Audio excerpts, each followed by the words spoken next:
Jadi di antara syafaatnya Quran itu orang nggak jadi masuk neraka. Jadi syafaat itu ada dua, dari neraka diangkat ke surga, dan itu bisa lama itu.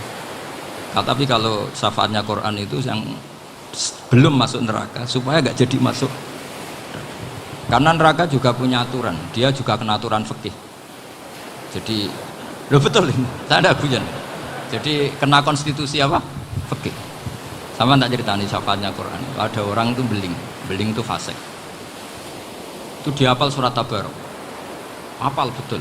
Tabarakalladzi biyadihil mulku wa huwa ala kulli syai'in qadir alladzi khalaqal mauta wal hayata. Pertanyaannya gini, boleh enggak orang menginjek surat Baqarah? Boleh enggak? Enggak.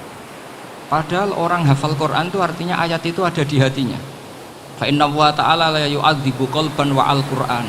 Allah tidak akan menyiksa hati yang menyimpan Quran, yang jadi flash disknya Quran, yang jadi rekaman Quran. Singkat cerita orang ini hafal. Pas ketemu Mungkar Nakir prosedur kan, ini orang fasik mau diantemin sama Mungkar Nakir. Prosedur ya, dia kan prosedur standar.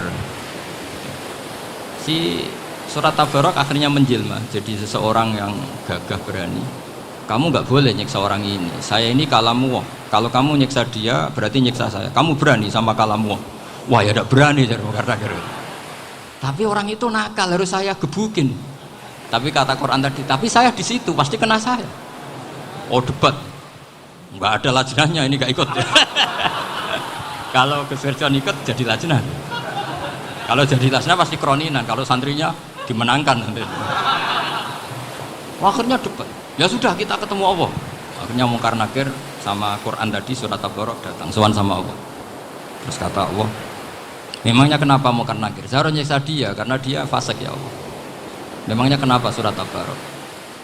Saya ada di situ. Menurut aturan, orang tuh nggak boleh injak-injak Quran. Kalau dia nutuk saya, nutuk Quran, itu harus dikasih tahu fikihnya Mungkar Nakir.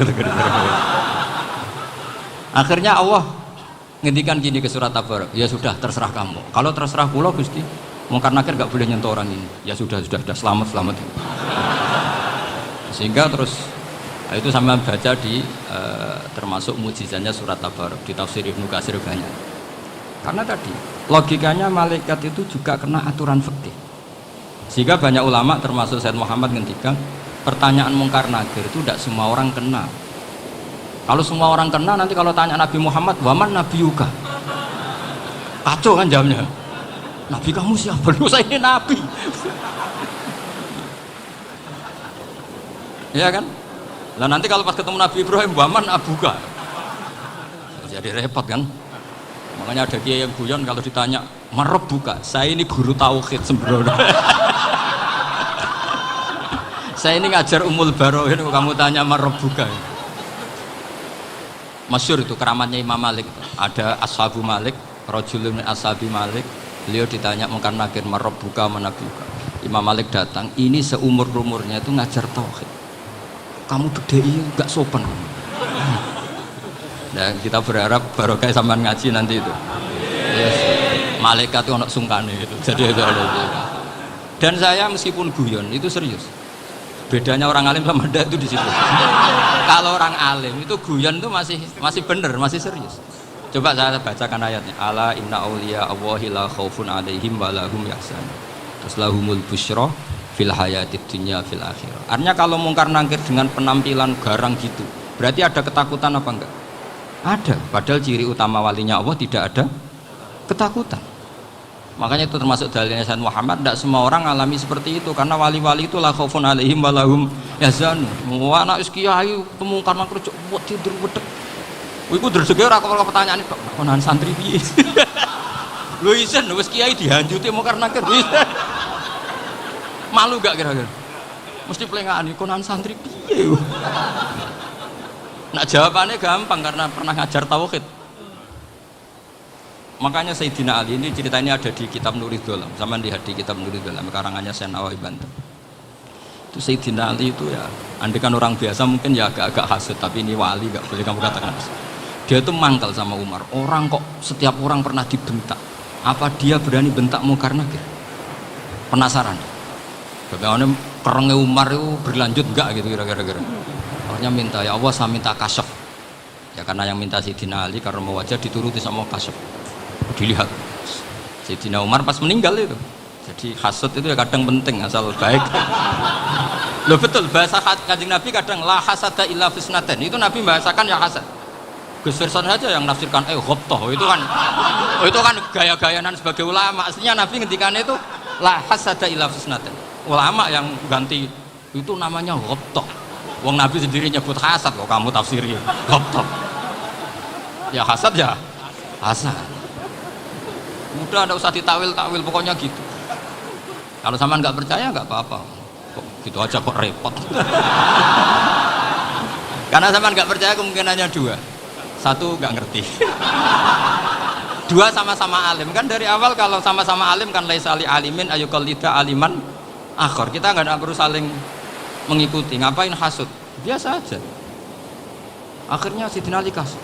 Pas Umar bangun, setelah mati kan bangun, setelah meninggal bangun. Munkar Nakir datang dengan perangai yang sangat garang. Itu digambarkan Sayyidina Ali, matanya itu kal kidril ghali, kayak apa kendil yang apa menganga. Wah seru. Sayyidina Ali senang, paling takut ini Umar.